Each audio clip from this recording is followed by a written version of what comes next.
అవి ఒప్పుకొని విడిచిపెట్టు ఓ సోదరా. జిగటగల ఊబి నుండి పైకి లేపి నీ పాదములను సిద్ధముగా నిలుపును ప్రభువు. జిగటగల ఊబి నుండి పైకి లేపి నీ పాదములను సిద్ధముగా నిలుపును ప్రభువు. తీర్పు తీర్చబడక మునుపే తప్పక ప్రభుని కోరరా. ఓ తీర్పు తీర్చబడక మునుపే తప్పక ప్రభుని కోరరా. 3 నాళ్ళ ముచ్చట కోసం ఈ మనిషి పడే తపన చూడరా. 3 నాళ్ళ ముచ్చట కోసం ఈ మనిషి పడే తపన చూడరా. నీటి బుడగ లాంటి జీవితం ఏనాడు సమసిపోవునో ఎరుగం.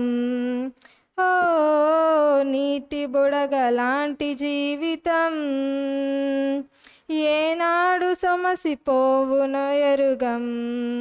3 నాళ్ళ ముచ్చట కోసం ఈ మనిషి పడే తపన చూడరా. 3 నాళ్ళ ముచ్చట కోసం ఈ మనిషి పడే తపన చూడరా.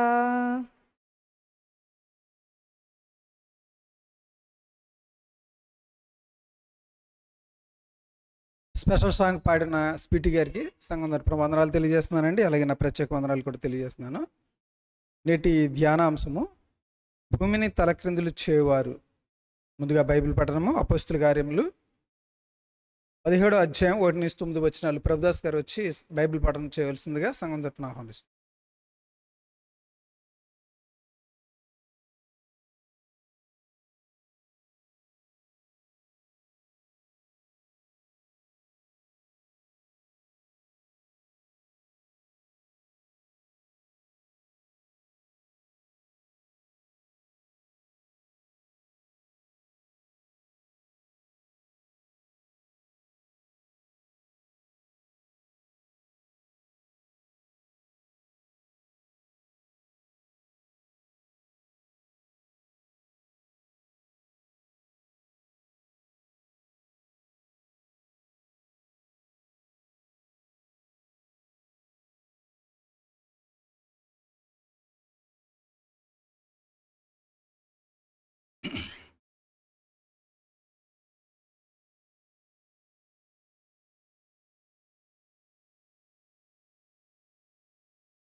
మా అందరికీ వందనాలండి.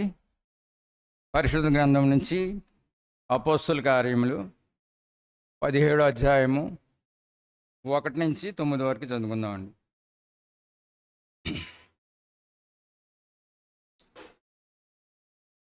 వారు తెస్సలోనికకు వచ్చిరి. వారు అంఫిఫొలి అపోల్లోనియ పట్టణముల మీదుగా వెళ్ళి తెస్సలోనికకు వచ్చిరి. అక్కడ యూదుల సమాజ మందిరం ఒకటి ఉండెను. కనుక పౌలు తన వాడుక చొప్పున సమాజపు వారి యొద్దకు వెళ్ళి క్రీస్తు శ్రమపడి మృతులలో నుండి లేచుట ఆవశ్యకమనియు నేను మీకు ప్రచురము చేయు యేసే క్రీస్తు అయి ఉన్నాడనియు లేఖనములలో నుండి దృష్టాంతములనెత్తి విప్పి చెప్పుచు వారితో 3 విశ్రాంతి దినములు తర్కించుచుండెను. వారిలో కొందరు భక్తిపరులకు గ్రీసు దేశస్థులలో చాలామంది ఘనత గల స్త్రీలలో అనేకులను ఒప్పుకొని పౌలుతోనూ స్త్రీలతోనూ కలుసుకొనిరి.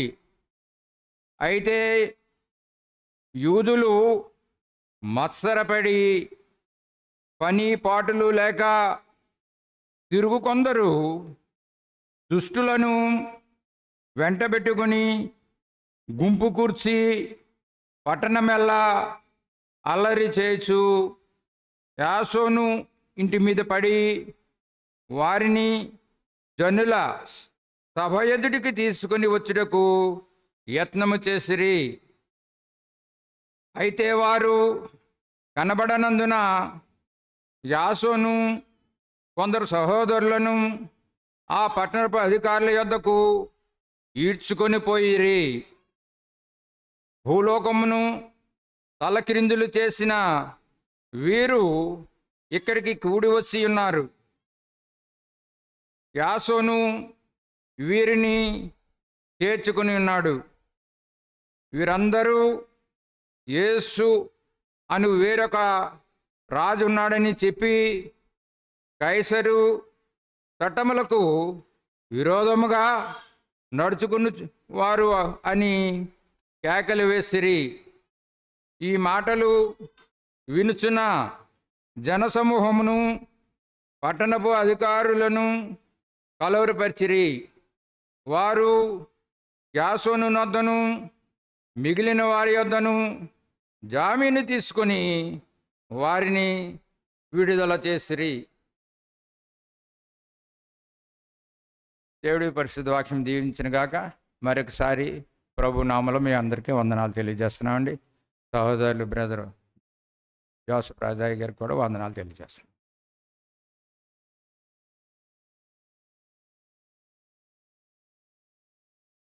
బైబిల్ పఠనం చేసిన ప్రభుదాస్ గారికి సంఘం తరపున వందనాలు తెలియజేస్తున్నానండి. అలాగే నా ప్రత్యేక వందనాలు కూడా తెలియజేస్తున్నానండి. నేటి ధ్యానాంశము భూమిని తలక్రిందులు చేయవరనే అంశం అండి. ఈ అంశాన్ని తీసుకుని అందరికీ అర్థమయ్యే రీతిలో వివరించవలసిందిగా దైవజనులు జోసఫ్ రాజు గారిని ఈ సమయం అంతా ఆహ్వానిస్తున్నాం.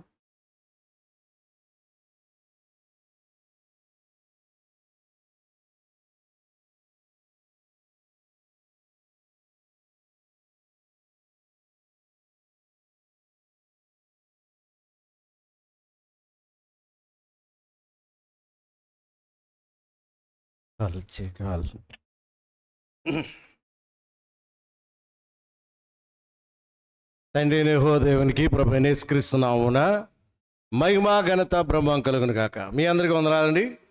దేవుడు మన జీవితంలో మరి యొక్క శుభకరమైన ఆదివారం మన జీవితంలో దేవుడు దయచేసినందుకు దేవాది దేవునికి వందనాలు. మరి ఇంతవరకు కీర్తనలు పాడి దేవుని స్తుతించి మహిమపరిచి ఘనపరిచి ఉన్నామండి. దేవునికే మహిమ ఘనత ప్రభావం కలుగును గాక.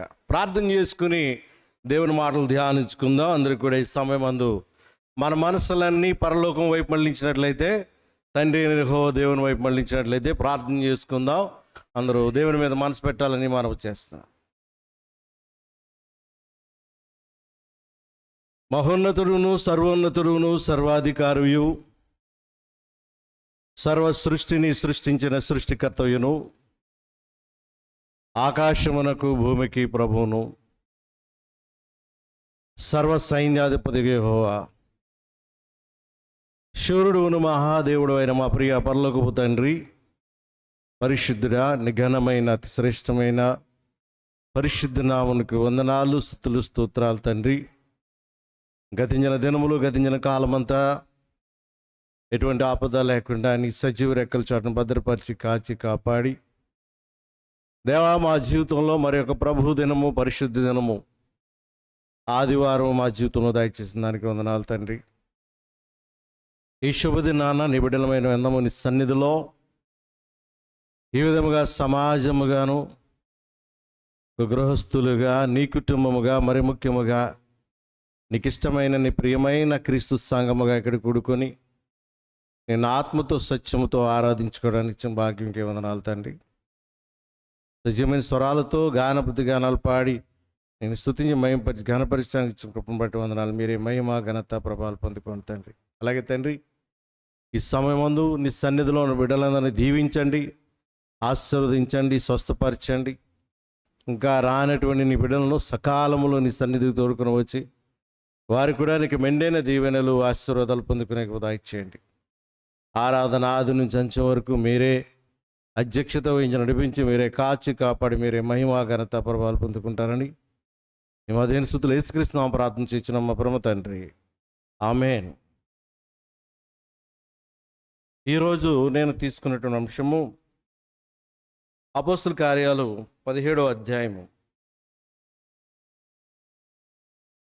అపోస్తుల కార్యాల గ్రంథం 17వ అధ్యాయంలో ఈ మాట కనబడుతుంది. 6వ వచనం 3వ లైన్లో, భూలోకమును తలకిందు చేసిన వీరు ఇక్కడికి కూడా వచ్చి ఉన్నారు. భూలోకమును తలకిందులు చేసిన వారు అంటే, భూలోకమును తలకిందులు చేయడం అంటే భూమి అప్సైడ్ డౌన్గా తలకిందులు చేయడం కాదు.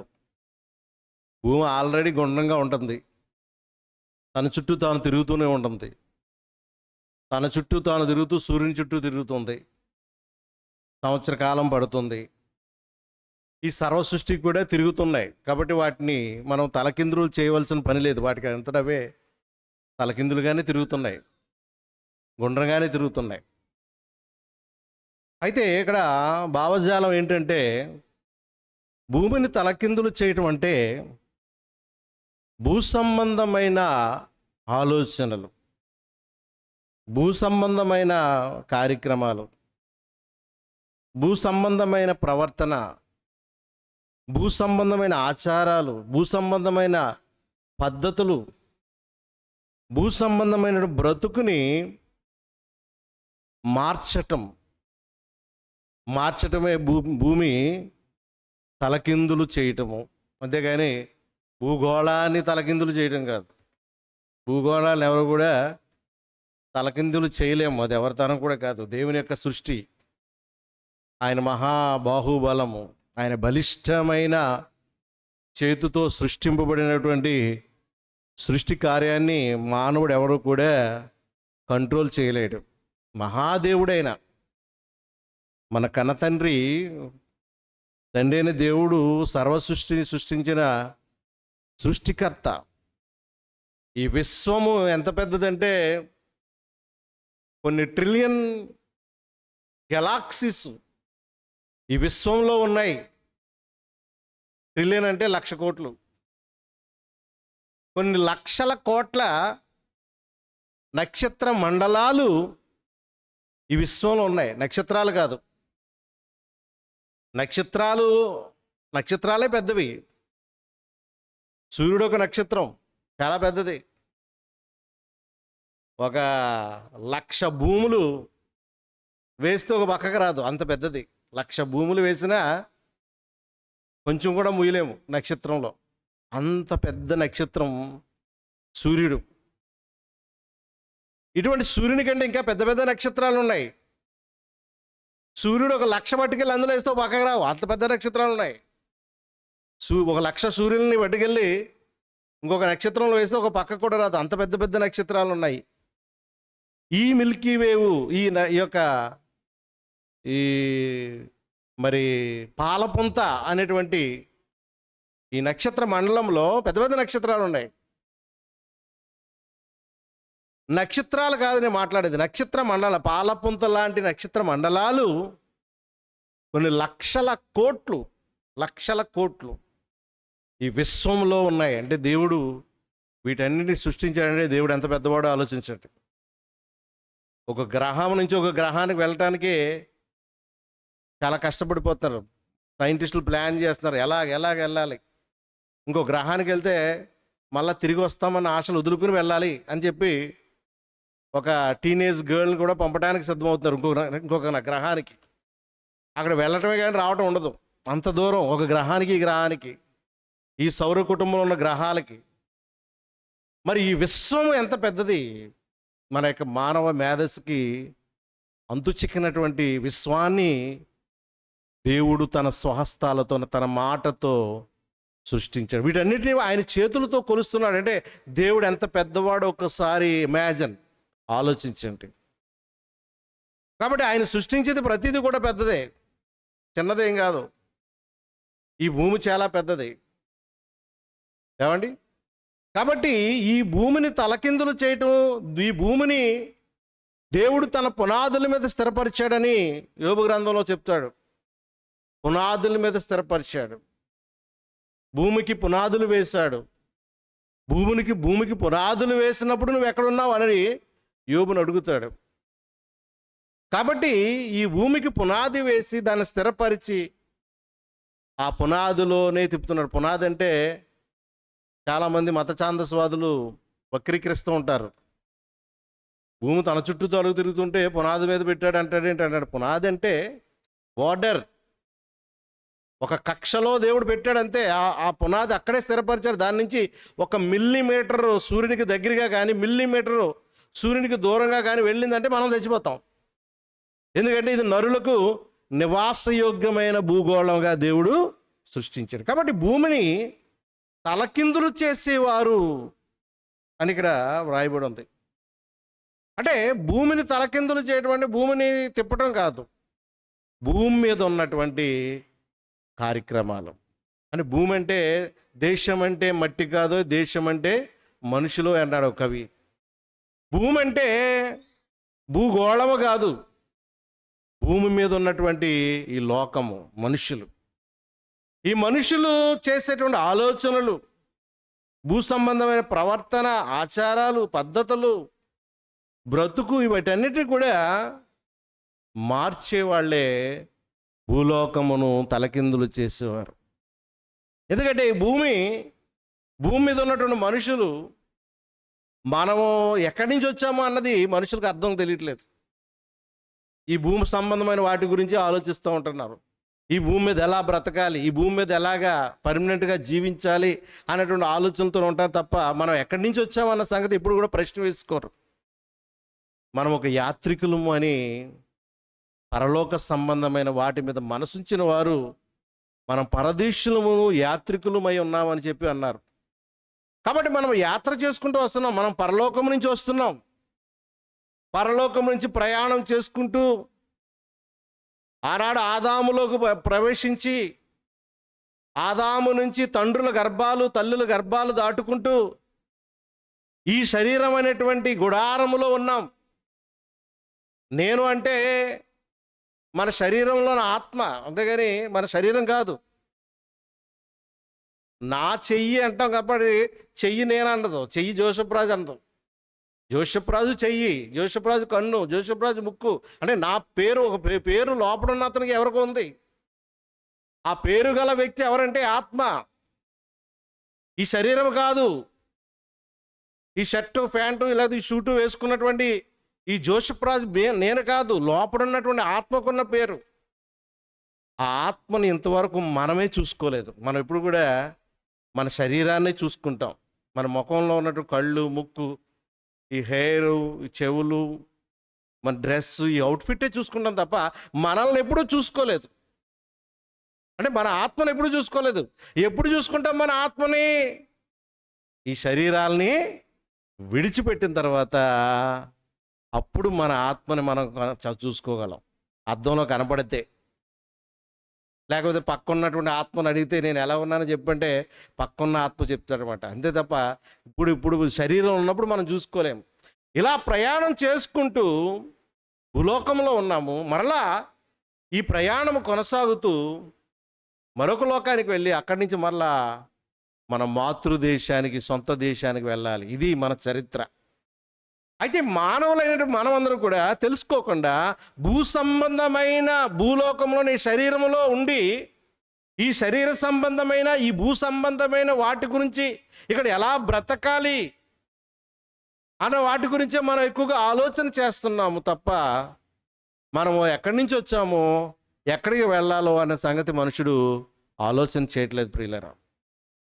కాబట్టి ఎవరైతే ఈ భూ సంబంధమైన వాటి గురించి ఆలోచన చేస్తూ ఉంటారో వాళ్ళ యొక్క ఆలోచనలను మార్చి మంచి మార్గంలోకి, పరలోక సంబంధమైనటువంటి వాటి గురించి తెలిపి వారిని మనుషులకు ఆలోచనలు మార్చే వాళ్ళే భూలోకాన్ని తలకిందులు చేసేవారు. యాకోబు రాసిన పత్రికలో మాట చూద్దాం ప్రియులరా. యాకోబు రాసిన పత్రిక 3వ అధ్యాయము 15వ వచనం మనం చూసినట్లయితే 15వ వచనం చదువుదాం. ఈ జ్ఞానము పైనుండి దిగి వచ్చినది కాక అంటాడు. ఏ జ్ఞానము? ఈ లోకములో ఉన్న జ్ఞానము. ఏమండి, పిల్లలు చదివిస్తున్నాం ఎల్కేజీ నుంచి, ఏమండి, కిండర్ గార్డెన్, తర్వాత ఎలిమెంటరీ, హై స్కూల్, కాలేజ్, డిగ్రీలు, పీజీలు, పిహెచ్డీలు, ఈ లోకల్లో జ్ఞానం అన్నింటిలో కూడా, ఇంజనీరింగ్లో కానీ, డాక్టర్స్లో కానీ, అన్ని సబ్జెక్టుల్లో కూడా ఈ లోక సంబంధమైన జ్ఞానాన్ని మనం నేర్పుతున్నాం మన పిల్లలకి. కొన్ని లక్షల డొనేషన్స్ ఇచ్చి, కొన్ని కోట్ల డొనేషన్స్, లక్షలు అయిపోయి ఇప్పుడు కోట్లే, లక్షకు విలువ లేకుండా పోయింది. ఇప్పుడు కోట్లు పెట్టి డొనేషన్ పెట్టి బిడ్డలను చదివిస్తున్నాం. ఏమి నేర్పడానికి? ఈ జ్ఞానము, భూ సంబంధమైన జ్ఞానాన్ని నేర్పుతున్నాం. ఈ జ్ఞానము పైనుండి దిగి వచ్చినది కాక, పైనుండి దిగి వచ్చినది కాదు, ఇది భూ సంబంధమైనదియు ప్రకృతి సంబంధమైనదియు అంటున్నాడు. భూ సంబంధమైన జ్ఞానం. బట్టలు ఎలా తయారు చేసుకోవాలి, లేకపోతే ఎలా కుట్టుకోవాలి, ఆ కుట్టడానికి ఒక కుట్టు మిషను, ఆ మిషన్ ఎలా తయారు చేయాలని ఒక సైంటిస్టు. అలాగే మనకున్నటువంటి అనారోగ్యాలు, ఈ అనారోగ్యాలు పోవాలంటే మందులు, ఏ ఔషధాలు, ఏ యాంటీబయాటిక్లు పనిచేస్తాయి. ఒకసారి కలరా వచ్చి చనిపోతే అప్పుడు యాంటీబయాటిక్ లేదు. అప్పుడు అలెగ్జాండర్ ఫ్లెమింగ్ అనేటువంటి శాస్త్రవేత్త పెన్సిలిన్ కనిపెట్టాడంట. కలరా వచ్చి చచ్చిపోయేవారు అంతే, ఏదైనా జబ్బు వస్తే చచ్చిపోయారు, ఇంకా యాంటీబయాటిక్ లేక. అప్పుడు ఆ పెన్సిలిన్ అనే ఇంజెక్షన్, పెన్సిలిన్ చాలా అది ఒక పౌడర్లా ఉంటుంది, దాంట్లో మళ్ళీ లిక్విడ్ కలిపితే చాలా చిక్కగా ఉంటుంది. అది ఇంజెక్ట్ చేస్తే వాచిపోతుందండి, అంత పెయిన్ఫుల్. కానీ అప్పట్లో అదే యాంటీబయాటిక్. అది కొంతమంది పడుతుంది, కొంతమంది పడదు. కొంతమంది పెన్సిలిన్ అందుకే టెస్ట్ చేస్తారు. ఇప్పుడు దానికంటే సొఫిస్టికేటెడ్ యాంటీబయాటిక్స్. అంటే ఇవన్నీ ఈ లోక సంబంధమైన అనారోగ్యాలు పోవటానికి ఏ వ్యాధి గురించి ఏ యాంటీబయాటిక్ ఇవ్వాలో దాని గురించి ఒక చదువు, ఇదొక జ్ఞానం. అలాగే మొక్కల సంబంధమైనది, పక్షులు, జంతు శాస్త్రం, ఇలాగా అన్ని రకాల శాస్త్రాలు, ఇవన్నీ కూడా భూ సంబంధమైనవి. ఈ భూ సంబంధమైన వాటి కోసం, ఈ చదువుల కోసం, ఇందులో మన హైయర్ ఎడ్యుకేషన్ అయితే మంచి ఫ్యాట్ శాలరీ వస్తుంది, మంచి గుడ్ శాలరీ వస్తుంది, ఈ లోకంలో హ్యాపీగా బ్రతుకుతాం, జీతం బాగా వస్తే బాగా బ్రతుకుతాం. ఈ ఆలోచనలోనే మనుషులందరూ కూడా ఉన్నారు అని చెప్తున్నాడు ఈ జ్ఞానం. ఏమండి, కానీ మన పిల్లలకి ఈ లోకంలో జ్ఞానం చదివించడానికి కోట్లైనా ఖర్చు పెడుతుందని పరలోక జ్ఞానం గురించి ఒక్క పైసా కూడా ఖర్చు పెట్టం. కొన్ని దేశాల్లో బైబిల్ నేర్చుకోవాలంటే ఫీజు పే చేయాలి. నేను ఒహాయో వ్యాలీ యూనివర్సిటీలో మా నాన్నగారు చదివించారు. అక్కడ నేను బైబిల్లో గ్రాడ్యుయేట్ అవటానికి $50,000 అయింది. అప్పట్లో డాలర్ విలువ తక్కువే, $50,000 అయింది. అప్పట్లో మన ఇక్కడ ఎడ్యుకేషన్ ఏదైనా తక్కువే. 80sలో 87 to 89 వరకు నేను 2 years డిగ్రీ అక్కడ చేస్తే నాకు 50,000 అయింది. సెమిస్టర్కి ఎంత అని ఉంటుంది. అలాగే 4 సెమిస్టర్స్ నేను చేశాను. ఇంకా ఇంకో 2 more సెమిస్టర్ చేస్తే అలాగే 2 more చేసి అలాగే మాస్టర్స్ డిగ్రీ కూడా వస్తుంది. ఇంకా అక్కడ డిస్కంటిన్యూ చేసి వచ్చాను. చాలా కాస్ట్లీ ఎడ్యుకేషన్ అక్కడ. బైబిల్లో గ్రాడ్యుయేట్ అవ్వాలన్నా పే చేయాలి. ఇంజనీరింగ్ ఎంత కడతావో, డాక్టర్కి ఎంత కడతావో, బైబిల్ నాలెడ్జ్ కూడా చదవటానికి ఫీజు కట్టాలి. అప్పుడు 50,000, ఇప్పుడు 50,000 ఎంత, 50 lakhs. 50 lakhs పెట్టి నేను గ్రాడ్యుయేట్ అయ్యానంటే ఎందుకు అనుకున్నాను నేను? బైబిల్ జ్ఞానం. ఇక్కడైతే ఫ్రీగా బైబిల్ చెప్తామన్నా ఎవరు రారు. సేవకులుగా బాగా దేవుని సేవకులకు పంచం, కానీ కోట్లు ఖర్చు పెట్టి వాళ్ళు గొప్ప గొప్ప చదువులు చదివిస్తాం తప్ప ఆ కోట్లు పెట్టి నువ్వు ఒక ప్రీచర్ని చేస్తే ఎంతో మందికి ఎన్నో ఆత్మలు రక్షిస్తాడు. అది మనం అందరం కూడా, మనందరం కూడా చేసి తప్పిదం అదే. బైబిల్ నేను చెప్తున్నానంటే అది నేను మీకు చెప్పేది కాదండి, మన అందరం కలిసి ధ్యానిస్తున్నాం, అందరికీ బుద్ధి వచ్చే వాక్యం ఇది. కాబట్టి ఈ లోక జ్ఞానం కొరకు మనం ఎన్నో కోట్లు ఖర్చు పెడుతుంది తప్ప పైనుంచి వచ్చే జ్ఞానము, దేవుని జ్ఞానం నేర్పడానికి ఇష్టపడం. కొంతమంది ఉన్నారండి, నా బిడ్డని సేవకుని చేయాలన్నారు. నాకు చాలా సంతోషేస్తుంది. ఇక నుంచి మీ పిల్లల్ని ఈ లోకంలో జ్ఞానం చదివించకండి, పరలోక జ్ఞానం నేర్పండి. గొప్పవాళ్ళు అవుతారు ప్రియులారా. ఈ భూలోకాన్ని తలకిందులు చేసేవారుగా ఉంటారు. అంతేగాని ఇహలోక సంబంధమైన జ్ఞానము, ఇది ప్రకృతి సంబంధమైన జ్ఞానం అంటున్నాడు.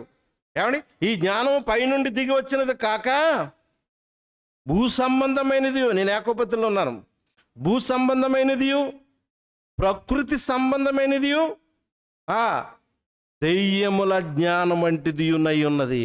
దెయ్యముల జ్ఞానం. దెయ్యం ఎవడో తెలుసు కదా. దెయ్యము జ్ఞానం ఇది. సాతానుడు యొక్క జ్ఞానం ఇది. సాతానుడు దేవుని పిల్లలైన మనకి ఇదిగో ఈ లోకంలో ఎలా బ్రతకాలో ఆ జ్ఞానం నేర్చుకో అంటున్నాడు. పైన సంబంధమైన జ్ఞానం నువ్వు నేర్చుకోవద్దు అంటున్నాడు అపవాది. మన పిల్లలకి అదే నేర్పుతున్నాం. ఏమండి, మన పిల్లలకి ఈ లోకంలో ఉన్న జ్ఞానాన్ని నేర్పుతున్నాం. ఇది ప్రకృతి సంబంధమైన జ్ఞానం. రీసెంట్గా అమెరికా నేను వెళ్ళినప్పుడు అక్కడ చాలామంది చర్చిస్ సన్నగిలిపోయాయి, చర్చ్ అటెండెన్స్ తగ్గిపోయింది. క్రిస్టియానిటీ తగ్గిపోతుంది అక్కడ. తగ్గిపోతుంటే జోసెఫ్ ఏం చేయాలి? చర్చ్ అటెండెన్స్ కరోనాకి ఆగిపోయారు, మళ్ళీ రావట్లేదు చర్చ్ కంటే యూ డూ హౌస్ విజిటింగ్ అన్నాను. మీరు వెళ్ళి గృహాలకు వెళ్ళి వాళ్ళని ఇన్వైట్ చేయండి అంటే అక్కడ అలా కాదంట. మన ఇక్కడైతే ఎవరి గృహానికైనా అడగకుండా వెళ్ళొచ్చు, కానీ అక్కడ అపాయింట్మెంట్ తీసుకోవాలంట. అపాయింట్మెంట్ తీసుకుని గృహానికి మీ ఇంటికి వస్తాము, బైబిల్ గురించి మాట్లాడతామని చెప్తే అప్పుడు వాళ్ళు ఓకే అంటే వెళ్ళాలి తప్ప లేదు. అలాగే అక్కడ క్రిస్టియానిటీ తగ్గిపోతుందని నేను నిన్న కాక మొన్న పేపర్లో చదివాను. బైబిల్ సబ్జెక్ట్ ఇంట్రడ్యూస్ చేస్తున్నారంట పాఠ్య పుస్తకాల్లో. బైబిల్ స్టోరీస్ ఇంట్రడక్షన్ చేస్తున్నారంట. పరలోక సంబంధమైన జ్ఞానము గొప్పది ఈ లోక సంబంధమైన జ్ఞానం కంటే. అది చాలా సంతోషించాను. ఏమండి, కాబట్టి ఈ ప్రకృతి సంబంధమైనది దెయ్యముల జ్ఞానము. సాతానుడు దెయ్యముల జ్ఞానం అంటే ఈ లోకంలో ఉన్నవన్నీ కూడా దెయ్యముల జ్ఞానము. దేవుని పిల్లలైన మనం అందరం కూడా పైనున్న జ్ఞానాన్ని మనం ఆలోచించాలని దేవుని యొక్క వాక్యం సెలవుస్తుంది. చదువుదాం 16వ వచనంలో. ఏలైనగా మత్సరమును వివాదమును ఎక్కడ ఉండును, అక్కడ అల్లరియు ప్రతి నీచ కార్యమును ఉండును. అయితే పైనుండి వచ్చు జ్ఞానం మొట్టమొదట పవిత్రమైనది.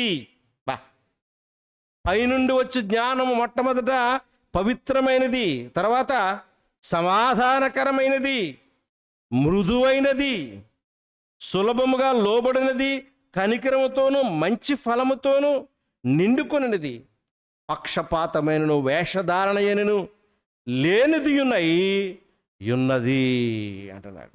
కాబట్టి పైనుండి వచ్చే జ్ఞానము పవిత్రమైనదండి. ఈ లోక జ్ఞానము పవిత్రమైనది కాదండి. ఈ లోక జ్ఞానము అల్లరితో కూడిన ఆటపాటలతో ఉన్నది అని చెప్తున్నాడు ఇక్కడ. పైనుండి వచ్చే జ్ఞానము గొప్పది అంటున్నాడు. ఆ పైనున్న వాటి మీద మనం మనసు ఉంచాలి తప్ప ఈ లోక సంబంధమైన వాటి మీద మనసు ఉంచకూడదు. ఏమండి, ద వే ఆఫ్ లైఫ్. నేను ఒక సినిమా యాక్టర్ని ఇంటర్వ్యూ చేస్తున్నారు. ఏమండి, మీరు చాలా నిష్టగల కుటుంబంలో పుట్టి మీరు క్రిస్టియానిటీలోకి ఎందుకు మారిపోయారని అడుగుతుంటే సెలబ్రిటీని, అసలు క్రైస్తత్వం మతం అని ఎవరు చెప్పారు? This is the way of life. క్రీస్తు వలె మనం మార్చుకుని బ్రతకటమే క్రిస్టియానిటీ అంటే. ఇది ఒక మతం కాదు అని చెప్పింది. నాకు చాలా సంతోషమైంది. The way of life. క్రీస్తు వలె మారాలి. ఈ లోకాన్ని జయించినటువంటి జయశాలి వలె బ్రతకాలి మనం. ఆయన లోకాన్ని జయించాడు. మీకు విజయవాడ దాటిన తర్వాత, కృష్ణా బ్యారేజ్ దాటిన తర్వాత అమరావతికి ఒక కృష్ణా నది కాలువగొట్టిన రోడ్డు ఉంటుంది. కాలువగొట్టు రోడ్లా ఉంటుంది అది, అమరావతికి వెళ్ళే రోడ్డు. అప్పట్లో మొన్నటిదాకా. ఇప్పుడు డెవలప్ చేస్తున్నారులేండి. మన గత ప్రభుత్వంలో అసలు డెవలప్మెంట్ చేయలేదు అమరావతిని. ఒక ఏటుగొట్టు మీద కారు మీద వెళ్తుంటే అక్కడెక్కడో రిమోట్ విలేజ్గా ఉంటుంది అమరావతి. ఇప్పుడు దాన్నే మన క్యాపిటల్ సిటీ కింద నేటి గవర్నమెంట్ మారుస్తుంది. అలాగే ఏటుగొట్టు అంటే వెళ్తుంటే అక్కడ ఒక ఒక ఒక నిలయం కనపడుతుంది. అదే మంతెన సత్యనరాజు గారి యొక్క నిలయం. ఆ కృష్ణ నది ఒడ్డున అందులో అన్ని రకాల అక్కడ ఒక రకమైన ద వే ఆఫ్ లైఫ్ అనమాట, ఒక రకమైన లైఫ్. ఎందుకంటే మన శరీరాన్ని చక్కగా స్లిమ్గా ఉంచుకోవడానికి, మంచి ఆరోగ్యంగా ఉంచుకోవడానికి అక్కడ లోపల వాళ్ళు ఇచ్చే ఫుడ్డే తినాలి. వాళ్ళు మనకలాగా మాంసము అన్నీ వండరు. అక్కడ ఏయో ఈ స్ప్రౌట్స్ అని, జ్యూసెస్ అని, ఫ్రూట్స్ అని, ఏమండి ఈ స్ప్రౌట్స్తో తయారు చేసినవన్నీ కూడా అక్కడ ఉంటాయి. కొన్ని రోజులు అక్కడ ఉంటే మనం చాలా వెయిట్ తగ్గిపోతాం అన్నమాట. అక్కడ యోగా చేయించడం, ప్లేయింగ్ అన్నీ ఉండటం అన్నీ చూస్తాం. అంత చాలామంది వెళ్ళిపోయి అక్కడ ఉంటారు, డబ్బులు కట్టుకుని ఉంటారు. ఎందుకు తెలుసా? ఆరోగ్యాన్ని కాపాడుకోవటానికి, ద వే ఆఫ్ లైఫ్. అలాగే క్రీస్తు ప్రభువు కూడా అంటే భౌతికమైనటువంటి ఆరోగ్యంగా ఉండడం కొరకు అటువంటి పర్ణశాలను నిర్మించారు. భౌతికమైన ఆరోగ్యం కొరకు అందరూ కూడా వ్యాయామాలు, వాకింగ్ ఇవన్నీ ఎందుకు చేస్తారో భౌతికంగా బాగుండాలని. కానీ యేసుక్రీస్తు ప్రభు వారు his way of life is మన స్పిరిచువల్గా కంట్రోల్గా ఉండాలి. స్పిరిచువల్గా, ఎందుకంటే మన ఆత్మ దేవుని యొద్ద నుంచి వచ్చింది, పరిశుద్ధమైన ఆత్మ. ఆ పరిశుద్ధమైన ఆత్మ కలిగినటువంటి ఈ శరీరంలో ఉన్నప్పటికీ కూడా ఈ ఆత్మను పరిశుద్ధంగా ఉంచుకోవాలి.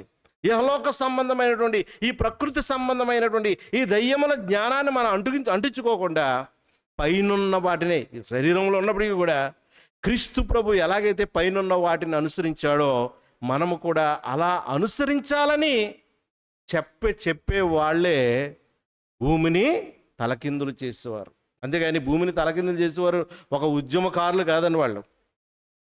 క్రీస్తు ప్రభు యొక్క ఆ లైఫ్, ఆయన ఎలా బ్రతికాడో అలాగ మనం జీవించాలని ప్రజలకు బోధించి ఈ లోక సంబంధమైన జీవితంలో జీవిస్తున్నట్లయితే వాళ్ళని మార్చే వాళ్ళే భూలోకాన్ని తలకిందులు చేసేవాళ్ళు. అలాగా పౌలు గారు కానీ, బర్నబా గారు కానీ, షీలా గారు కానీ, లూకా గారు, అక్కడ ఉన్న అపోస్తులు అందరూ కూడా వారు క్రీస్తు ప్రభు ఎలాగైతే నేను ఎలా జీవిస్తున్నానో అలాగే మీరు చెప్పండి అని ఆయన చెప్పారు. కాబట్టి కన్నవాటిని విన్నవాటిని ప్రజలకు బోధించారు. ప్రజలు మారిపోతున్నారండి. ప్రజలు మారిపోతుంటే అప్పుడు అంటున్నారు, భూలోకమును తలకిందులు చేయువారు ఇక్కడికి కూడా వచ్చేసారా బాబోయ్. అంటే వాళ్ళ కత్తితోనూ ఆయుధాలతో కాదు, దేవుని యొక్క వాక్యముతో ప్రజల్ని మార్పు తీసుకొస్తున్నారు. ప్రజలు మారిపోతున్నారు. ఏమండి, పేతురు గారు పెంతెకొస్తు పండుగను ప్రసంగం చేయగానే బాప్తిసం పొందారు 3000. వాళ్ళు తమ చర స్థిరాస్తులు నమ్మి ఏక మనస్కులై అందరూ సమిష్టిగా పంచుకున్నట్లుగా అటువంటి మార్పు ప్రజల్లోకి తీసుకొచ్చే వాళ్ళు. కొలస్సీలకు రాసిన పత్రికలో కొన్ని మాటలు చూద్దాం ప్రియులరా. కొలస్సీలకు రాసిన పత్రిక 3వ అధ్యాయము 1-2 వచనాలు మనం చూసినట్లయితే, మీరు క్రీస్తుతో కూడా లేపబడిన వారైతే పైనున్న వాటినే వెతుకుడి, అక్కడ క్రీస్తు దేవుని కుడిపార్శ్వమున కూర్చుని ఉన్నాడు. పైనున్న వాటి మీదనే కానీ భూ సంబంధమైన వాటి మీద మనస్సు పెట్టుకొనుకుడి. ఏలైనగా మీరు మృతి పొందుదురి, మీ జీవము క్రీస్తుతో కూడా దేవుని యందు దాచబడి ఉన్నది. కాబట్టి క్రీస్తుతో కూడా లేపబడిన వారు అంటే బాప్తిసం పొందిన వారు. కొన్ని సంఘాల్లో బాప్తిసం పొందిన క్రైస్తవులు కూడా భూ సంబంధమైన వాటి గురించే మాట్లాడుతున్నారు. భూ సంబంధమైన వాటి గురించే. హాస్టల్ కూడా అమ్మ మీకు ఆరోగ్యం కావాలా, నేను ప్రార్థన చేస్తాను. కొంతమంది పిల్లోడు ఎగ్జామ్ రాస్తుంటే పెన్ కోసం ప్రార్థన చేయించుకుంటారు. పెన్ మనం అనుకుంటాం, నేను అనుకునేవాడిని పెన్ అంటే నా దగ్గర చేయించుకుంటున్నారేమో పాపం ప్రార్థన చేద్దాం అనుకుంటుంటే ఆల్రెడీ ఒక అరడజన్ పాస్టర్ల దగ్గర ఆల్రెడీ ప్రార్థన చేయించుకొని వస్తారు వాళ్ళు. అరడజన్ పెన్లు కలెక్ట్ చేసుకుని వచ్చి మన దగ్గర ప్రార్థన చేయించుకుంటారు. సో ఇదొక వ్యాపారం. పెన్నుల కోసం ప్రార్థన చేయాలంటే ఒక రేటు, అలాగే నువ్వు సాక్ష్యం చెప్పాలంటే ఒక రేటు. ఇలా ఒక బిజినెస్. పాస్టర్స్ కూడా, చాలామంది సంఘ కాపులు కూడా మరి ఈ లోక సంబంధమైన, ప్రకృతి సంబంధమైన జ్ఞానాన్నే ఈ లోకంలో బోధిస్తున్నారు. నువ్వు దేహంలో ఏదైనా కావాలంటే అవన్నీ దేవుడు నీకు ఇచ్చేస్తాడనే బోధిస్తున్నాడు తప్ప పరలోకం ఒకటి ఉన్నది, మనం అందరం ఆ పరలోకానికి వెళ్ళాలన్న సంగతి ఎవడు కూడా బోధించట్లేదు. వాక్యము ఇంత కఠినంగా బోధిస్తేనే మనం పరలోక రాజ్యం వెళ్తాం. అంతేగాని నీకు ప్రకృతి సంబంధమైన వాక్యం బోధిస్తే నువ్వు పరలోకం వెళ్ళవు. కాబట్టి ఇక్కడ ఏమంటున్నాడంటే, మీరు క్రీస్తుతో కూడా లేపబడిన వారైతే పైనున్న వాటినే వెతుకుడి, అక్కడ క్రీస్తు దేవుని కుడిపార్శ్వమున కూర్చుండి ఉన్నాడు. పైనున్న వాటి మీదనే కానీ భూ సంబంధమైన వాటి మీద మనసు పెట్టుకొనుకుడి. ఏలయనగా మీరు మృతి పొందితిరి. ఈ లోక సంబంధంగా మనం మృతి పొందాం. బాప్తిసం అంటే ఏంటండి? క్రైస్తవుడు అయిపోవటమే కాదండి. బాప్తిసం పొందేసి క్రైస్తవుడు అయిపోవటమే కాదు, ఈ లోక సంబంధంగా నువ్వు మృతి పొందావు. ఈ లోక జీవితాన్ని నువ్వు విడిచిపెట్టేస్తున్నట్టుగా నువ్వు దేవుని సన్నిధిలో ఒప్పుకున్నావు. పరలోక సంబంధమైన జీవితాన్ని జీవించటానికి నువ్వు ఎన్నుకున్నావు. బాప్తిసం పొందిన తర్వాత ఇహలోక సంబంధమైన వాటితో ముడిపెట్టుకోకుండా పరలోక సంబంధమైన జీవితం మనం జీవించాలి. పైనున్న వాటి గురించి మనం ఆలోచన కలిగి జీవించాలి. ఏమండి, యోహాను రాసిన మొదటి పత్రికలో కూడా మనం చూసినట్లయితే, యోహాను రాసిన మొదటి పత్రిక 2వ అధ్యాయము 16వ వచనంలో, ఈ లోకములో ఉన్నదంతయు అనగా శరీరాశయు, నేత్రాశయు, జీవపు డంబమును తండ్రి వలన పుట్టినవి కావు, అవి లోక సంబంధమైనవి. ఈ లోకములో ఉన్నదంతా కూడా శరీరాశ, నేత్రాశ, జీవపు డంబము, ఇది తండ్రి వలన పుట్టినవి కావు, అవి లోక సంబంధమైనవి. మనుషులందరూ కూడా ఈ లోక సంబంధమైన వాటి వారు ఆలోచిస్తున్నారు. అలాగే క్రైస్తవ సమాజంలో కూడా నేటి సోకాల్డ్ పాస్టర్స్ అనేవాళ్ళు కూడా లోక సంబంధమైన వాటి కొరకే ప్రభు దగ్గరికి రప్పిస్తున్నారు అందరినీ. పైనున్న వాటి గురించి ఎవరు కూడా బోధించట్లేదు. ఆనాడు విశ్వాస వీరులు వాళ్ళు ఈ లోకంలో బ్రతుకుతున్న, ఈ లోకంలో అన్నీ ఉన్నా ఏమీ లేనట్టుగా జీవించారు. అబ్రహాముకి దేవుడు ఏమిచ్చాడో తెలుసా అండి? ఒక దేశాన్ని ఇచ్చాడు. ఎవరికైనా ఇచ్చాడా ఈ ప్రపంచంలో దేశాన్ని? ఒక దేశంలో ఉంటున్నారు ఎంత ధనవంతులైనప్పటికీ కూడా. ఏమండి, అంబానీ గారు ముంబైలో ఉన్నాడు. అంబానీ ఫ్యామిలీస్ అన్నీ కూడా ముంబైలో ఉన్నారు. బిల్ గేట్స్ అన్నవాడు యుఎస్ఏలో ఉన్నాడు. ఎలాన్ మస్క్ ప్రపంచంలో నెంబర్ 1 కుబేరుడుగా అప్పుడు కొన్ని ట్రిలియన్ కోట్లకి అధిపతిగా ఉన్నాడు ఎలాన్ మస్క్. ఆయన కనిపెట్టినటువంటి ఆ కార్లు కూడా ఏమండి చాలా ఫేమస్ అయిపోయాయి. కాబట్టి వీళ్ళందరూ ఒక దేశంలోనే ఉన్నారు తప్ప ఒక దేశము వాళ్ళది కాదు. కానీ అబ్రహాముకి దేవుడు ఒక దేశాన్ని ఇచ్చాడు. అంత ధనవంతుడు. ఎంతోమంది పనివాళ్ళు ఉన్నారు. విస్తారమైన బంగారము, ఆస్తి ఐశ్వర్యాలు, మందలు అన్నీ కూడా ఉన్నాయి. కానీ అతను ఈ లోకములో భూ సంబంధమైన ఉన్నటువంటి తన ఆస్తి విషయంలో ఏమాత్రం కూడా మాట్లాడకుండా దేనికోసం ఎదురు చూస్తాడంటున్నాడు. చూడండి, హెబ్రీయులకు రాసిన పత్రిక 11వ అధ్యాయము 10వ వచనం మనం చూసినట్లయితే, హెబ్రీయులకు రాసిన పత్రిక 11వ అధ్యాయం 10వ వచనంలో, ఏలయనగా దేవుడు దేనికి శిల్పియు నిర్మాణకుడైనై ఉన్నాడు, పునాదులు గల ఆ పట్టణము కొరకు అబ్రహాము ఎదురు చూచుచుండెను. కింద మనం ఇంకా చూస్తున్నట్లయితే 13వ వచనంలో, వీరందరూ ఆ వాగ్దానముల ఫలం అనుభవింపకపోయినను దూరము నుండి చూచి వందనము చేసి తాము భూమి మీద పరదేశులమును యాత్రికులమై ఉన్నామని ఒప్పుకొని విశ్వాసము గలవారే మృతి పొందిరి అంటున్నాడు. అలాగే గుడారముల్లో జీవించి ఉన్నారంటాడు. ఎక్కడంటే ఇది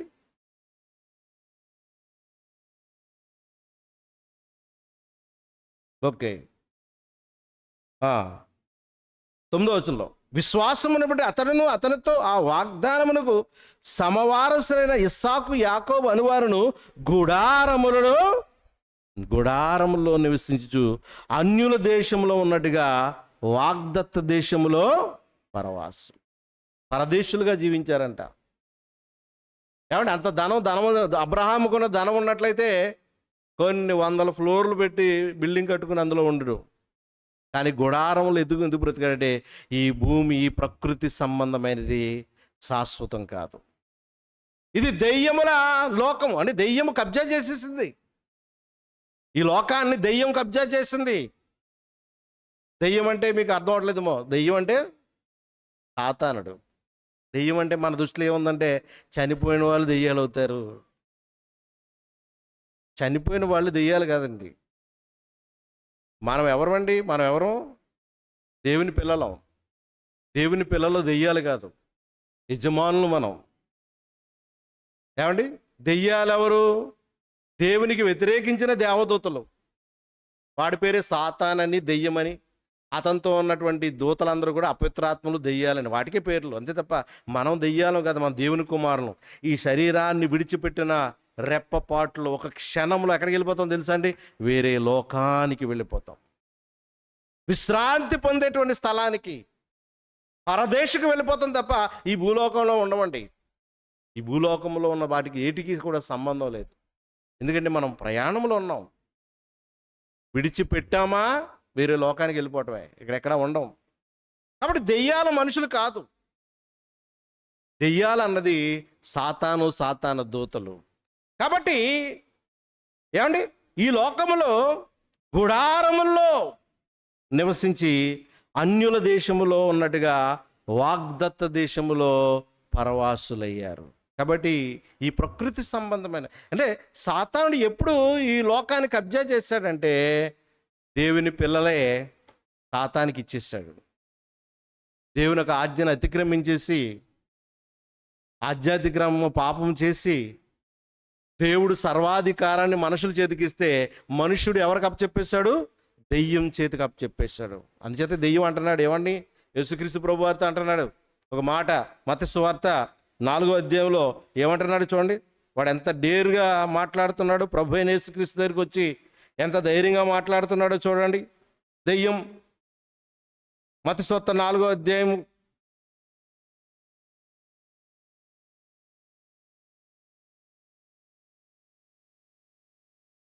లోకస్వార్తలు బాగుంటుంది, ఒకసారి చూద్దాం. లోకస్వార్త 4వ అధ్యాయం 6వ వచనం, 5వ నుంచి చూద్దాం. 5వ వచనం చూద్దాం. అప్పుడు అపవాది ఆయనను తీసుకుని పోయి భూలోక రాజ్యములన్నిటినీ ఒక నిమిషంలో ఆయనకు చూపించి, ఈ అధికారమంతయు ఈ రాజ్యముల మహిమయు నీకిత్తును, అది ఏమన్నాడండి? నాకు అప్పగింపబడి ఉన్నది. అంటే దేవుడు ఇచ్చాడా? దేవుడు అపవాదికి ఇచ్చాడు, అప్పచెప్పాడా? వాడు ఒక సర్వెంట్. వాడు సేవ చేసేవాళ్ళు దేవదూతలు, యజమానులు మనం. తండ్రి యొక్క వారసత్వపు హక్కుని కుమారులకు ఇచ్చాడు, దేవుని పిల్లలకు అప్పచెప్తే మానవుడు ఏం చేశాడంటే సేవకుడి చేతిలో పెట్టాడు. ఆ సేవకుడు వచ్చి యజమానుడు అయినటువంటి సృష్టికర్త దగ్గరికి వచ్చి ఏమంటాడంటే, ఈ లోకం యొక్క మహిమంతా, అధికారం అంతా నాకు అప్పగింపబడి ఉన్నది. అది ఎవనికి నేను ఇయ్యకూడదునో వానికి ఇస్తాను. కాబట్టి నీవు నాకు మ్రొక్కితివా, ఇదంతయు నీదగునని ఆయనతో చెప్పాడు. నువ్వు నాకు మ్రొక్కు అంటాడు. ఎవరిని?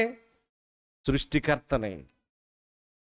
యేసుక్రీస్తు ప్రభు వారు మానవుడిగా వచ్చాడని, పరలోకంలో ఆయనకు అధికారం ఉంది, భూలోకంలో మానవుడిగా వచ్చాడని, మానవుడిగా ఉంటే ఆయనకి శక్తి లేదని, దేవునికి ఉన్నటువంటి శక్తి ఆయనకి లేదని, బలహీనుడని, ఇదిగో నువ్వు సిలువ మరణం ఎందుకు పొందటం ఎందుకు, ఇవన్నీ నీకు ఇచ్చేస్తాను, నువ్వు నాకు సాష్టాంగ నమస్కారం చేయమంటున్నాడు. మనము కూడా ఆయన లాంటి శరీరంతోనే ఉన్నాం. మనలాంటి శరీరంతోనే ఆయన ఉన్నాడు. కాబట్టి ఆయనకి శక్తి లేదనుకున్నాడు. కానీ ఆయనలో ఒక పరిశుద్ధాత్ముడు వచ్చాడు. పరిశుద్ధాత్మ పూర్ణుడుగా ఉన్నాడు కాబట్టి ఆయనలో శక్తిమంతుడు. కానీ ఆయన శక్తిని ఉపయోగించుకోకుండా తన శరీరంతోనే సాతాను యొక్క శోధనలు జయించాడు. అందుకే జయశాలైన మనలాంటి పాప శరీరం నుంచి పాప శరీరం లాంటి ఈ శరీరాన్ని జయించాడు, ఈ లోకాన్ని జయించాడు. శరీరాశ, నేత్రాశ, జీవ డంబాన్ని జయించి ఆయన పైనుంచి వచ్చాడు కాబట్టి పైన ఉన్నటువంటి ఆలోచనతో బ్రతికాడు. మీరందరూ కూడా నా వలే మీరు బ్రతికి ఈ లోకాన్ని జయించండి అన్నాడు. కాబట్టి విశ్వాస వీరులు, ఈ లోకములో ఏది ఉన్నప్పటికీ కూడా ఇది మాది కాదు. యోబు ఏమంటాడండి, నా తల్లి గర్భము నుంచి నేను దిగంబరిగా వచ్చాను, దిగంబరిగానే నేను వెళ్తాను, ఏది పట్టుకెళ్ళలేము అంటున్నాడు. ప్రసంగి గారు కూడా అంటున్నాడు, మనం ఏమీ తీసుకురాలేదు, ఏమీ కూడా తీసుకుని పోలేము అంటున్నాడు. చూడండి, ప్రసంగి గ్రంథంలో మనం ఆ మాట మనం చూసినట్లయితే, ప్రియులరా ప్రసంగి గ్రంథము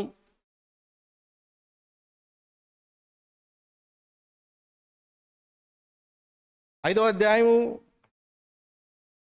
15వ వచనంలో, వాడు ఏ ప్రకారముగా తల్లి గర్భము నుండి వచ్చునో ఆ ప్రకారముగానే తాను వచ్చినట్లుగానే దిగంబరగానే మరలా పోవును.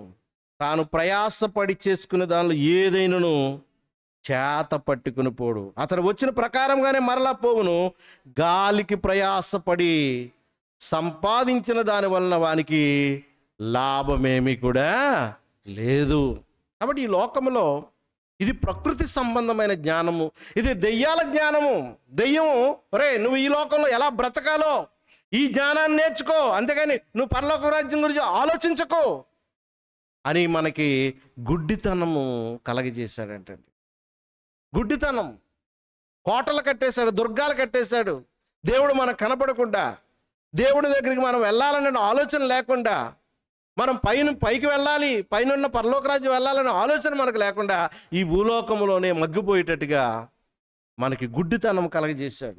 అలాగే మోషే కూడా ఏమంటున్నాడు చూడండి, 11వ అధ్యాయంలోనే 24వ వచనంలో, హెబ్రీ పత్రిక 11వ అధ్యాయం 24వ వచనంలో, మోషే పెద్దవాడైనప్పుడు విశ్వాసమును బట్టి ఐగుప్తు ధనము కంటే క్రీస్తు విషయమైన నింద గొప్ప భాగ్యమని ఎంచుకుని అల్పకాలము పాపభోగము అనిపించడం కంటే దేవుని ప్రజలతో శ్రమ అనుభవించడం మేలని యోచించి ఫరో కుమార్తె యొక్క కుమారుడు అనిపించుకుంటూ ఒప్పుకొనలేదు. ఏలైనగా అతడు ప్రతిఫలముగా కలగబోవు బహుమానమందు దృష్టించును.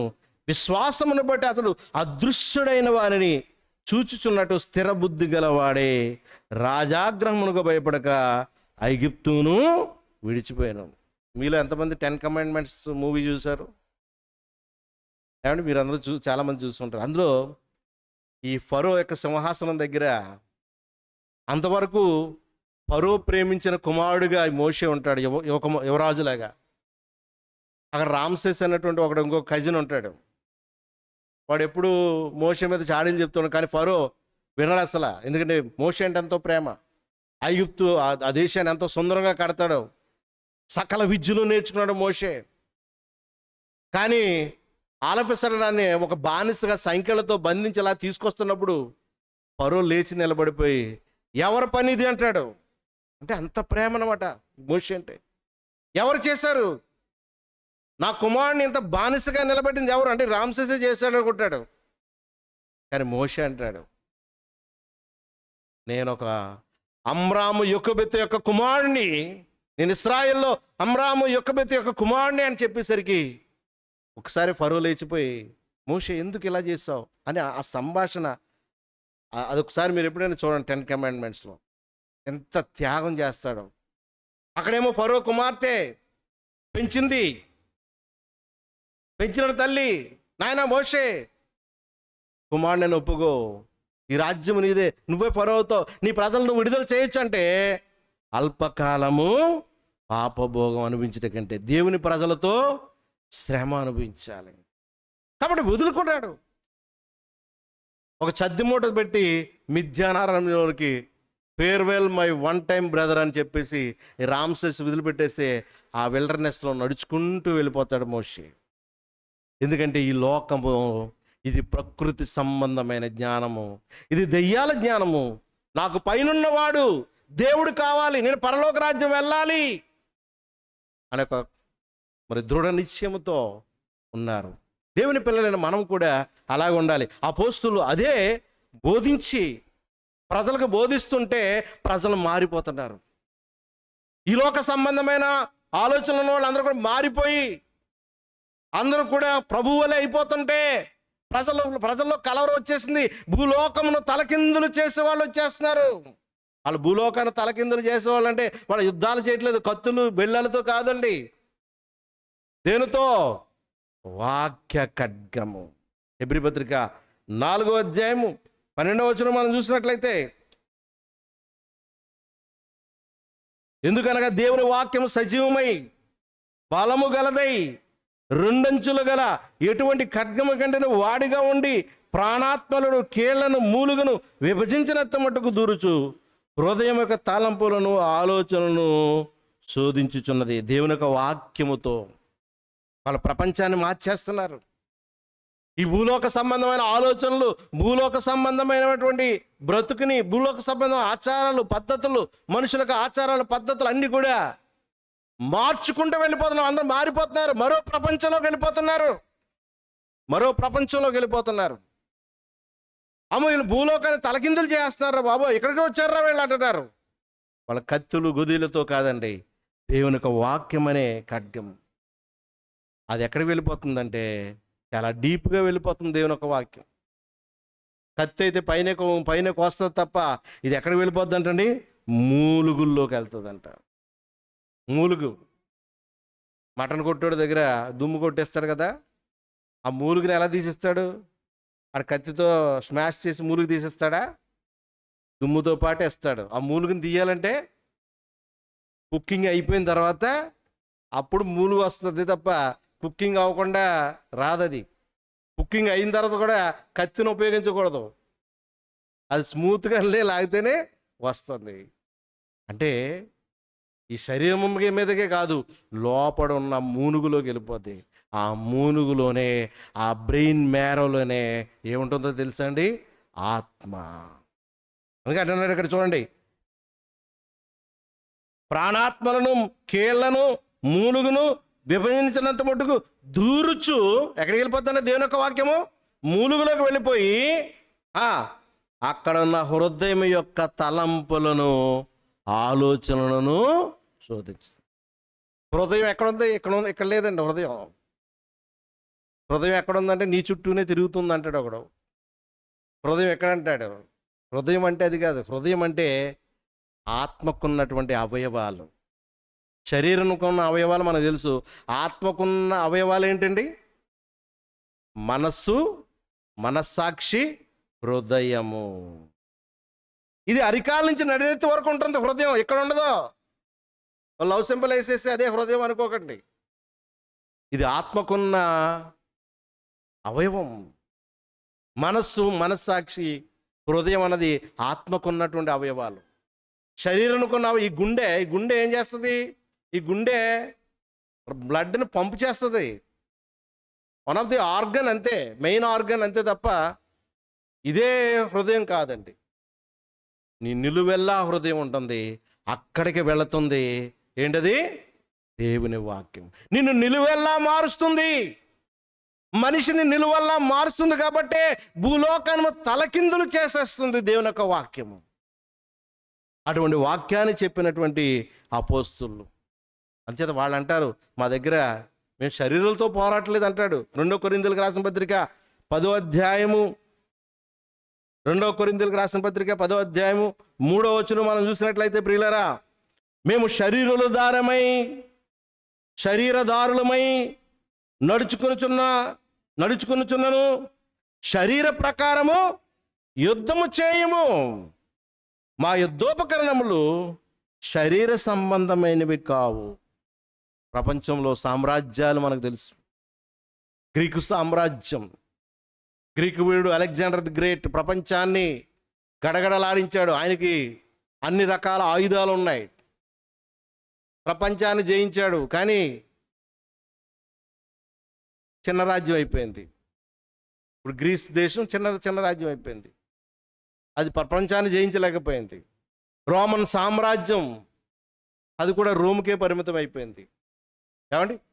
కానీ దేవుని యొక్క వాక్యాన్ని బోధించేటువంటి ఈ క్రీస్తు సామ్రాజ్యం ఏమండి ప్రపంచాన్ని తలకిందులు చేస్తుంది, భూలోకాన్ని తలకిందులు చేస్తుంది. అదే అన్నాడు, మేము శరీరాల ద్వారా మేము నడుచుకొనుచున్నాము, శరీర ప్రకారం యుద్ధము చేయము, మా యుద్ధోపకరణములు శరీర సంబంధమైనవి కావు గాని దేవుని ఎదుట దుర్గములను పడద్రోయి జాలినంత బలము కలవై ఉన్నవి. దేవుని ఎదుట దుర్గములంటే కోట, పెద్ద పెద్ద ప్రాకారాలు, కోట కట్టేశాడండి దేవునికి. మనకి అడ్డుగోడ కట్టేశాడు ఎవడు? అపవాది. ఇంకొక సందర్భంలో 2 కొరింథీ పత్రికలోనే 4వ అధ్యాయము 4వ వచనంలో ఏమంటున్నాడంటే, దేవుని స్వరూపైన క్రీస్తు మహిమను కనపరుచు స్వార్థ ప్రకాశము వారికి ప్రకాశింపకుండా నిమిత్తము ఈ యుగ సంబంధమైన దేవత అవిశ్వాసులైన వారి మనోనేత్రములకు గుడ్డితనము కలగజేసింది. మనోనేత్రం అది కూడా ఏమండి ఆత్మకున్నటువంటి అవయవమే మనోనేత్రం. శరీర సంబంధమైన నేత్రం ఇది. మనోనేత్రం వెలిగించబడాలి. నీ మనోనేత్రాలు వెలిగించబడితేనే పైనున్న దేవుడు నీకు కనపడతాడు, పైనున్న మన తండ్రి కనపడతాడు, మన సొంత దేశం కనపడుతుంది. ఆ మనోనేత్రాలు మూసేస్తున్నాడు ఈ అపవాది. దుర్గాలు కట్టించేశాడు. దేవుడు మనకు కనపడకుండా, మన తండ్రి మనకు కనపడకుండా దుర్గాలు కట్టేశాడు. తండ్రి మనకు కనపడకుండా, తండ్రి మనకి ఉన్న బంధాన్ని అర్థం చేసుకోకుండా ఈ ప్రపంచాన్ని గుడ్డితనం కలగజేసి ఈ ప్రపంచానికి కోట్ల పలక కట్టేశారు. కానీ దేవుని ఎదుట దుర్గములు పడద్రోయ జాలినంత బలము కలవై ఉన్నాయి.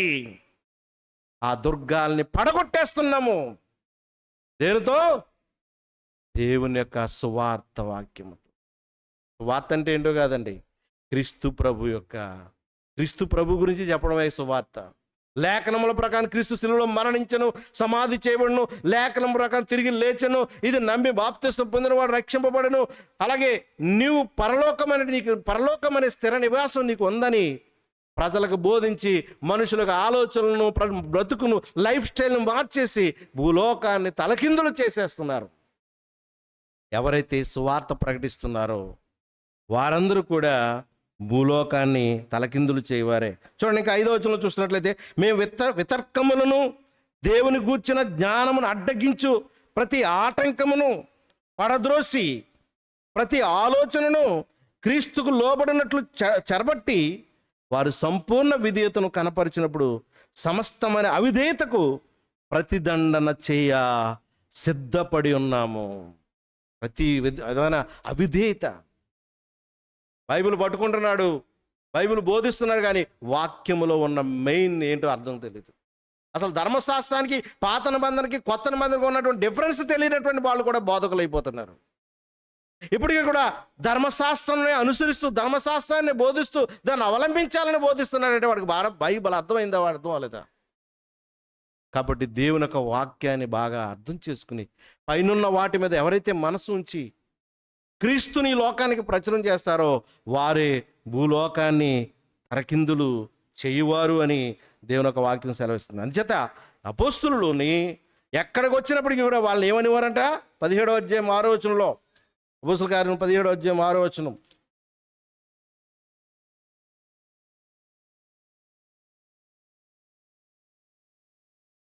భూలోకమును తలకిందు చేసిన వీరు ఇక్కడ కూడా వచ్చి ఉన్నారు.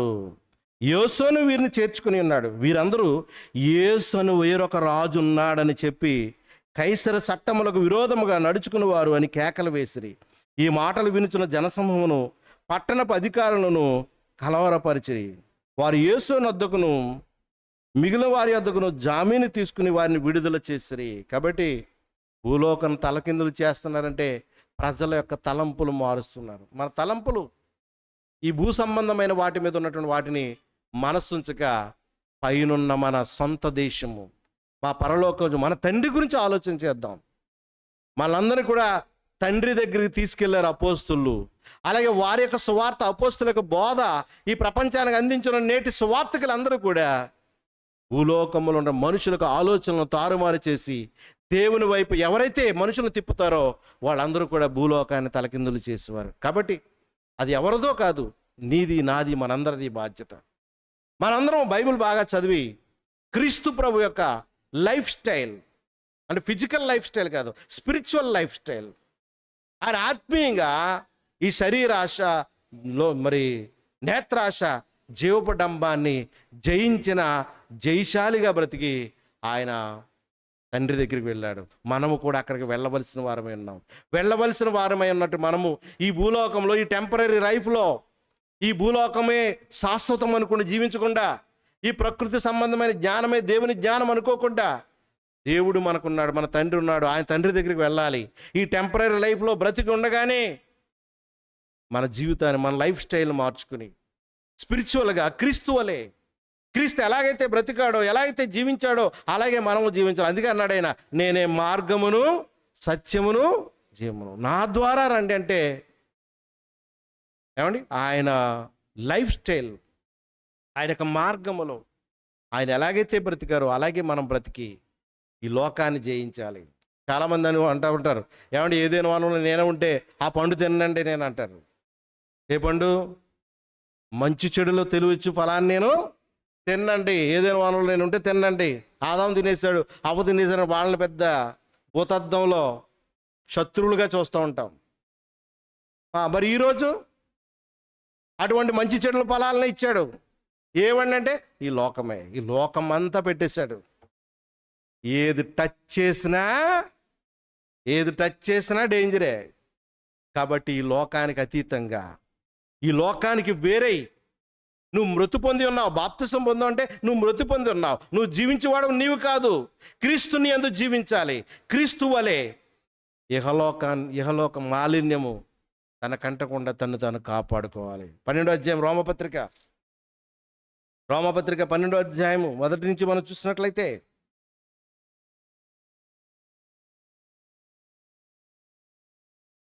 కాబట్టి సహోదరులారా, పరిశుద్ధమును దేవుని అనుకూలమైన సజీవయాగముగా మీ శరీరమును ఆయనకు సమర్పించుకునుడని దేవుని వాత్సల్యం బట్టి మేము బతిమాలుకొనుచున్నాను. ఇటు సేవ మీకు యుక్తమైనది.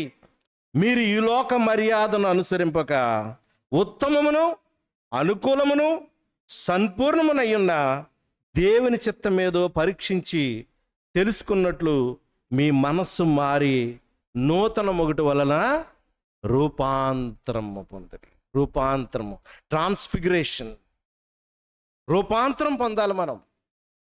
ఇప్పుడున్న రూపాన్ని నుంచి మారిపోయి పరలోక సంబంధమైన రూపాంతరానికి మారి విశ్వాసమును కర్త దాన్ని కొనసాగించేవాడినైనా యేసు వైపు చూచు ఈ విశ్వాసయాత్రను కొనసాగించాలని ప్రభుపేట మీకు మనవి చేస్తాను. కాబట్టి అనేకులను ప్రభువులోకి ఎవరైతే తిప్పుతారో వారే భూలోకాన్ని తలకిందులు చేయువారు. ఆనాడు అపోస్తులు చేశారు, ఇప్పుడు మనం చేస్తున్నాం దేవుని యొక్క వాక్యంతో. ఈ వాక్యాన్ని ఉన్నట్టుగా అర్థం చేసుకుని, ఉన్నట్టుగా బోధించి ప్రజల్ని మంచి మార్గంలో తీసుకొచ్చి, పరలోక సంబంధమైన మార్గంలో తీసుకొచ్చి వారు అందరినీ కూడా పరలోక ప్రవేశం చేసేవారుగా ఎవరైతే మారుస్తారో వారే భూలోకాన్ని తలకిందులు చేసేవారు. కాబట్టి మీలో ఇంకెవరైనా పాపక్షమాపణతో బాప్తిసం పొందకుండా ఉన్నట్లయితే లేచి నిలబడి బాప్తిసం పొంది మరి ఈ శరీర సంబంధమైన జీవితాన్ని సమాధి చేసి పరలోక సంబంధమైన జీవితాన్ని జీవించాలని ప్రభుపేట మీకు మనవి చేస్తున్నాను. దేవుడిచ్చిన వాక్యం దేవునికి వందనాలు, మీ అందరికీ వందనాలు. చిన్న ప్రార్థన చేసుకుందాం. ప్రేమగల మా ప్రియ పరలోకపు తండ్రి, పరిశుద్ధుడా, నీ ఘనమైన నామానికి వందనాలు తండ్రి. ప్రభా, ఆరాధనలో భాగంగా వాక్యము ధ్యానించున్నాం తండ్రి. ఆనాడు అపోస్తులు భూలోకమును తలకిందులు చేశారు. భూలోకము తలకిందులు దేవుని యొక్క వాక్యం ద్వారా చేశారు. అలాగే వారి వాక్యాన్ని లోకంలో ఎవరైతే ఎందరికైతే ప్రకటించి అనేక మనుషుల్ని ప్రభువులకు మారుస్తారో వాళ్ళందరూ కూడా భూలోకము తలకిందులు చేయవారుగానే ఉన్నారని నీకు వాక్యం ద్వారా సెలవిస్తున్నారు తండ్రి. నీ పిల్లలు ఇంకెవరైతే పాపక్షమాపణతో బాప్తిసం పొందలేదో వారు వెంటనే బాప్తిసం పొంది ఈ లోక జీవితాన్ని విడిచిపెట్టి పరలోక సంబంధమైన జీవితం జీవించడానికి సహాయం దయచేయమని మా దేని స్తుతులు యేసుక్రీస్తు నామమున ప్రార్థన చేస్తున్నాము మా పరమ తండ్రి. ఆమేన్. మీ అందరికీ వందనాలండి.